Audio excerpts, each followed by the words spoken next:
You are listening to Fox Radio 910 and 104.3. I want to welcome you to Let's Talk About, our weekly radio program sponsored by Crowning Touch Senior Moving Services of Roanoke, Virginia. My name is Linda Balentine, the president of Crowning Touch and your host for this series. I interview local characters, service providers, politicians, teachers, entrepreneurs, and business professionals, and each one is dedicated to improving life in our valley. Every person has an interesting perspective to share from all walks of life. So, let's begin today's interview. Today's guest brings a story full of resilience, redemption, and hope.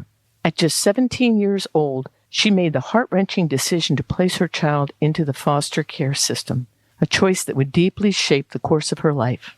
Later, she built a loving family, including fostering a child herself, and went on to earn a master's degree in clinical mental health and professional counseling. And now, through her work at Restore Family Counseling in Roanoke, she helps families navigate the joys and challenges of fostering and healing.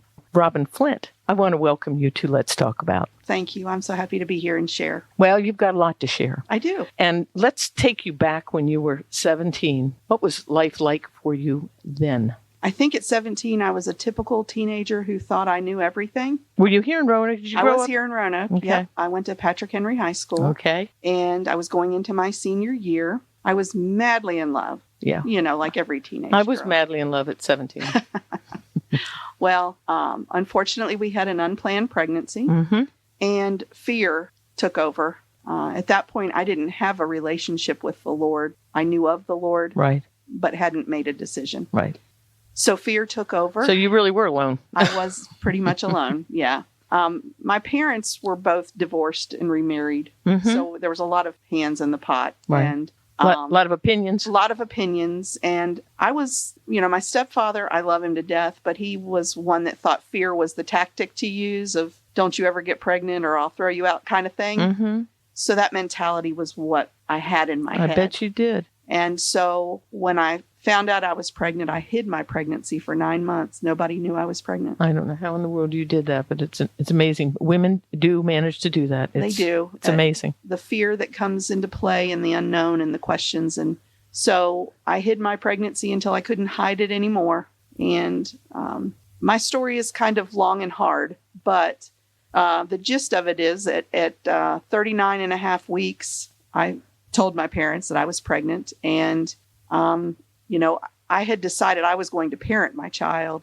and I had graduated high school 6 months pregnant. So I had gotten 2 jobs. Amazing. One that had health insurance, and I knew enough to get health. And don't ask me how at 17, but I knew enough to get health insurance. And then the other job was working part-time at JCPenney in Tanglewood Mall, and working in the children's department. And I would use that paycheck to buy baby items and store them in the trunk of my car. So you were that close. You wanted to have this child, but what led you to the decision then to place your child in the foster care system? My parents, I just remember, after I told them that I was pregnant, we didn't have much time. We had less than a week. And my stepmother ultimately was the one who came to me and said, you don't really have a choice. Abortion was not something that ever crossed my mind. Right. It was just not a choice for me. And so I really thought about what my stepmother said, and I thought, what? In my mind, I have glamorized being a mommy to this child, but this child was so special. And I knew that, this powerful sense of love when you become a mom, no matter what the situation, just kind of takes over. Yeah, right.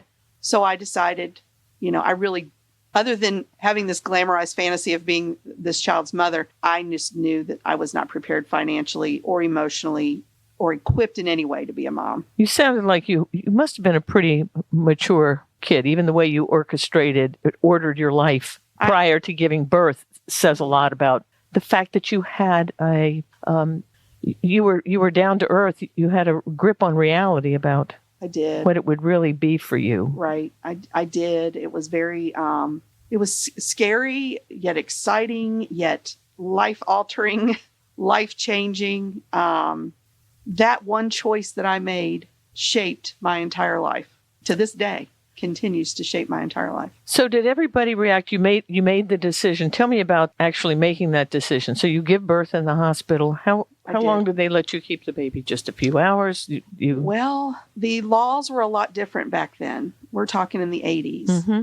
And it was a closed adoption, not an open adoption like you hear about now. So the laws back then were when you place a child, you terminate your rights as well as your rights to look for the child. Mm-hmm.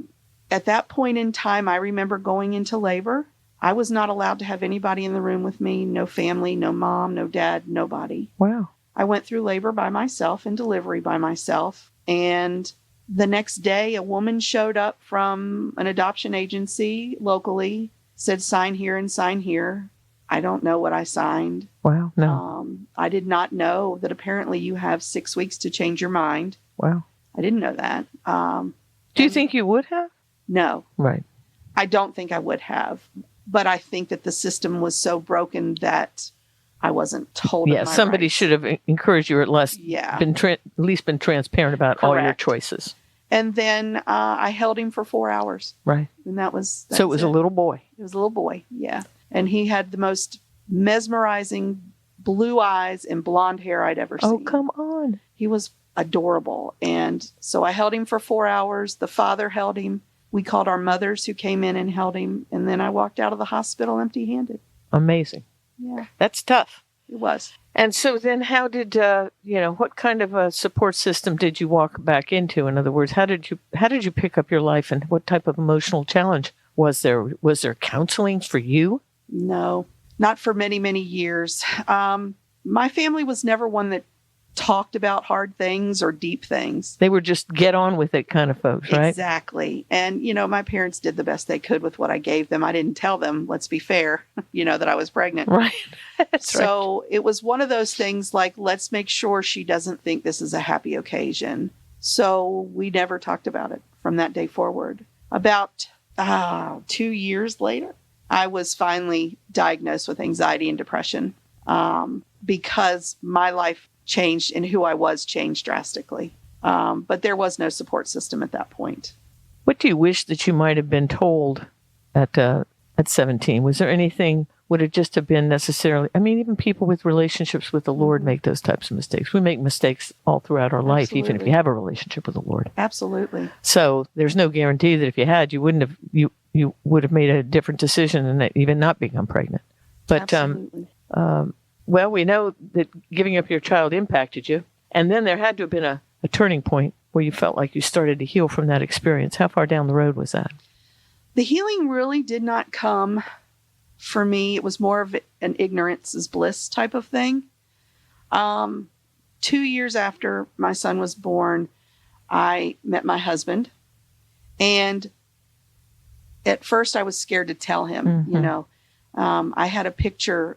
So my son was placed in foster care. He was in foster care for 6 weeks before he was ultimately adopted. Mm-hmm. And the foster parents were kind enough to give me photographs. Wow. So I had 2 Polaroid photographs of my son as an infant. And the first date with my husband, he came to pick me up and he said, "Who's that?" Mm-hmm. And I went, "Oh, no."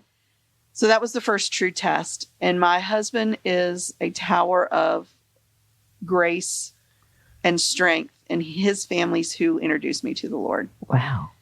So he accepted me, son and all, history and all. And I'll never forget, we'd been dating for some months, and he said to me, this is how I knew he was the one. He looked at me and he said, "If you ever get to meet your son again," he said, "I will love him as if he's one of my own." Oh, my. And I was like, that's powerful. That's a keeper right yeah, there. That's right. So, and we've been married 33 years. That's fantastic. Yeah. I love that. All righty. So you got married, but at some point you pursued your education. So what role did education or career aspirations play in your healing journey? Well, so we started a family. We ended up having 2 sons together, my husband and I. And, the first healing, I would say, other than meeting my husband, was that when my first son was born with my husband, who was actually my middle child, I guess you could say. It's really confusing. But I was in the hospital holding him the day after he was born. And I just remember crying desperately, thinking, I don't deserve this. Uh-huh. I gave away a child, and now I'm being blessed with another one. Yes. God must. So you were still beating yourself up? I was. I still beat myself up. Sure. To this day. I got it. But I will say that what it did when I finally met the Lord at age 19, the Lord started developing a passion in me to reach out to other people. I'm so passionate about helping parents educate their children on healthy sexuality, on opening the lines of communication in families so that kids don't hide things the way I did. And kids maybe see adoption as a loving option. Not kids, but people having an unplanned pregnancy would see adoption as a loving option, because adoption is so much is unknown about it right now. What do you mean when you say that? Do you mean people aren't aware of all of the vagaries of adoption, the process, and the beauty of it, and the life fulfilling aspect of it? Absolutely. I could not tell you how many times people have said, how could you give a kid up? I don't know that I could ever do that. And I started to grow thick skin, unfortunately. And one day it just came to me, I had to love this child enough to give him life. And I loved him even more to give him a life. Right. One that I could not give him. I made the choice that I made and got pregnant. But he doesn't have to pay with his life for that choice. There are so many loving families out there who would love to adopt a child. And unfortunately, women, I'll just talk from a woman's point of view. I don't know a man's point of view, but from a woman's point of view, you experience this unplanned pregnancy, and then all of a sudden you have to choose. And a lot of times the choices for women do not include adoption, because there's a whole lot of how could you give a child away mentality going on, when I don't think that's it at all.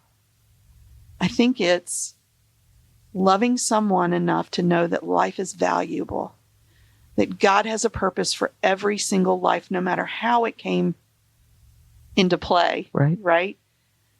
And any decision that you make in that situation is going to be hurtful. You might choose to parent and you're still going to struggle. You might choose an abortion and there's pain and hurt after that. There sure is. And then you might choose to place a child for adoption and wonder the rest of your life how your child is. It just happens. But if that's the burden that you have to bear so that a kid can walk into the sunlight. That's exactly it. And if someone were to say, can you bear this burden in order to give this child an opportunity to be what God created him to be, it takes a mature person to say yes, which you really were when you did that. I think, because so many people think that having an abortion puts it all behind them, and it does not do that. Absolutely. You spend the rest of your life wondering what that child would have been. It could have been. Yeah, it could have been. And a lot of women seek it out as because there's no help. There's just fear. And it seems like the new norm in our society. It's birth control. And it's unfortunate that more women don't consider, and more men too, because fathers, let's face it, it takes two, don't choose adoption. Well, it's a powerful part of your story that you did choose adoption. And it leads us to continue our conversation about fostering. Absolutely. Because obviously that early experience influenced the way you approached parenting your other children. You went on, how many other children did you have? And didn't you end up fostering a child yourself? We did. So Tell us about that. That's huge. Yeah, absolutely. I have 2 boys, 2 other sons. And I decided that through God just putting it on my heart to have this passion for other people and educating people and loving on women who are experiencing an unplanned pregnancy, whatever their choice is. I've always said, let me just say this, I will never take someone to have an abortion, but I will pick them up and love them afterwards. Right. Sure. That's always been my philosophy. And so that developed the passion in me for counseling. And that's where I went and said, hey, I'm 39 years old, but I'm going to go back to school and try this. That, and I had 2 other kids in high school at that point and thought, I don't want them to be smarter than me. So I went to college. It took me 9 years to go through. My undergrad is in psychology and Christian counseling. Uh-huh. And then my master's is in the clinical mental health counseling. Once I got my undergrad, I thought, well, let me just start working in the field. And I went into working in therapeutic foster care. And I was a family consultant, meaning I was working directly with the children and the foster families. And then I was promoted to a parent trainer, and I was finding and training foster parents. And then it was like, I can do this. I can provide a home, So you got inspired. I did. I got inspired. By experiencing and watching the practical applications. That's exactly it. What you were teaching people. That's exactly it. And then I will tell you that we fostered 3 children. How long a period? I mean, I understand that fostering. Why don't you explain fostering a little bit? In other words, fostering, does that mean 2 weeks, 2 months, 2 years? What does it mean? And I know it varies, correct? Does. Until either the parent or the state or somebody else steps in and makes another decision on behalf of that child. Yeah, I honestly, my opinion of foster care is that the system is broken. Yeah, it's way broken. But fostering just basically depends on the situation. Everybody is unique, has a unique situation. But there's some kids that age out of foster care. They're in it for their whole lives almost because of a lack of family willing to adopt for whatever reason. Some are in short term, like my son was in 6 weeks. And apparently the reason, I don't know if it's the same now, to be honest, but back then the 6 weeks was simply to give me time to change my mind, which I didn't know I had the ability to do. So he was in foster care for 6 weeks before he was adopted. Now I don't know if that law is the same. There's lots of kids that are removed from the home just while a parent does whatever they need to do to get back on their feet. Right. And get their kid back.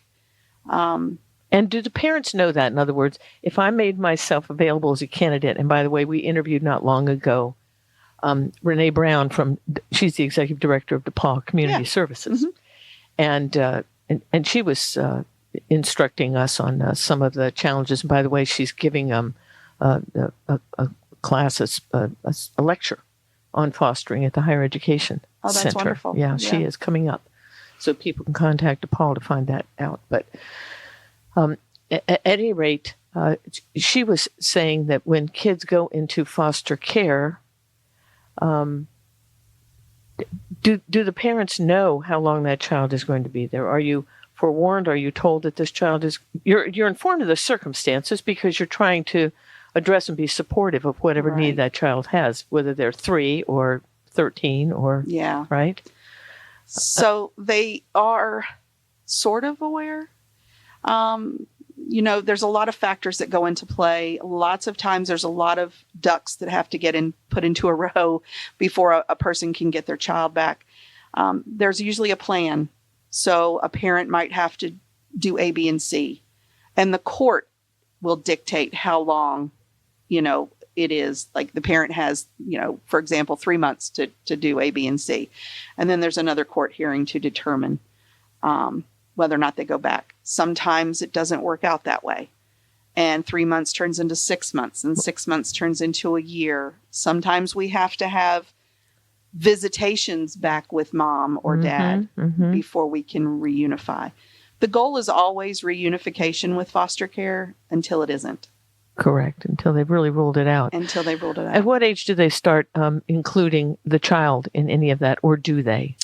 There is an age of, and I don't know the technical term, an age of consent where a child can decide. Like 11 or 13 or whatever it is. I want to say it's 14 or maybe. Somewhere 15, somewhere in there, but I'm not. So they can express their preference and get listened to at a certain point in time. Absolutely, yeah. And they can say, no, I don't want to be adopted, or, no, I don't want to go back home, or They can say, yes, I want to go back home, but unless mom and dad have done their plan, just because a child expresses I'm ready to go home doesn't mean that they'll actually be taken home. So you get some support. Does the support come from the state or the county, or how does that support come to the parent that is fostering? It depends on what the parent needs, but it usually comes from the locality. It can come from other state agencies as well. The court system. You don't have to take it if you were well off. You wouldn't even have to take it if Correct. You could absorb a kid into your house. Like there, but as far as like counseling goes, or if they have to do parenting classes and things like that, it's generally provided by the locality that they're in. What surprised you the most about fostering when it came your turn to step up? Mm-hmm. What surprised you the most? What was it, a particular growth spurt in consciousness that you developed that you thought you might have already had, that all of a sudden in the practical application of it in your own house, it made it different, or not because you already had children? It was very hard. Was it? It is extremely difficult. I applaud. There needs to be more good foster families. There really does. And trying to keep that child who's fostered feel the equivalent included and loved like the rest of the kids. And then does that challenge your own children? Do they resent it? Absolutely. Now, my children were older. By the time we did it, mine were in college, so they weren't there much. Yeah. And so they were understanding. They knew me. I was one of those moms that everybody was allowed in my house. I was gathering and feeding people and whatever. So I think they were probably like, oh, here goes mom again, thinking she can save the world one kid at a time. And that probably was my attitude when I started it. Mm-hmm. But then the first time I had a child, I thought, oh, I can help this kid. And I think that kid helped me more than I helped that kid. Isn't that something? And in what regard? In other words, you grew in strength in ways that or grew in perception? Yes, I think everybody has a perceived notion that if a kid's in foster care, the kid should be grateful that a family is taking them in. Mm-hmm. And it is so not that.